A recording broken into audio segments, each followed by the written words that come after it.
soir, on est ici pour célébrer. On est en bonne compagnie, toutes sortes de personnes qui œuvrent dans le milieu de la petite enfance dans la région d'Ottawa, des gens fort intéressants. On est ici pour célébrer les 100 ans du Centre Andrew Fleck et je souhaite longue vie au Centre Andrew Fleck et peut-être un autre 100 ans sans aucun doute. 1911, Sir Robert Borden, elected Prime Minister of Canada. He's the guy on the $100 bill. And for 6 of those, you could buy a Model T Ford. Irving Berlin had just broken onto the scene. Crisco had just been invented. And in Lower Town, Andrew Fleck was getting going, and that's what we're going to celebrate tonight. Well, the remarkable thing about Andrew Fleck is that, you know, in 100 years, they've only had 8 executive directors. So it's an organization that's remarkably stable. But sometimes stability means stagnation.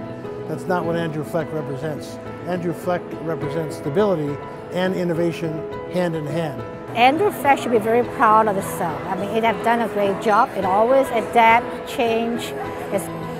Everybody's so committed and has a vision and is passionate.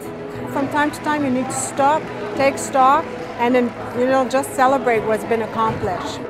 The focus is still on providing services and supports for children and families, but at the same time our sector is in a period of transition. We are a system that's changing, we're re-professionalizing ourselves as a whole sector, and we're making sure that we're there for children and families. The important thing is for everybody in children's services to create something larger than the sum of their own work. And the future will depend on how well every partner in Ottawa that deals with children come together and move beyond their own mandates to create something different than any of them has as individual agencies right now. When they award 100 difference makers, every one of them got a story to tell. They all have their vision, their commitment, their passion, and there's a lot of inspiration there. Centre Andrew Fleck est vraiment un modèle pour moi parce que sa survie, une institution qui a duré 100 ans, c'est vraiment rare.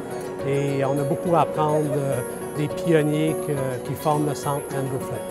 And what we're hoping is people will leave with renewed understanding of what the future could look like, what their role could look like, and of course, what Andrew Fleck might look like in 100 years longer.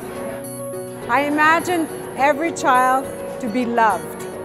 And what that means is that a child that can laugh, that can play, a child that can learn, a child that feels safe, and a child that lives in an environment that is caring. I imagine, like Dr. Charles Pascal said tonight, a community that is whole. And what I mean by that is that we are all one within the community, supporting each and every child and family. Our dreams and hopes can be attained and can be achieved. That is the lesson of these last 100 years.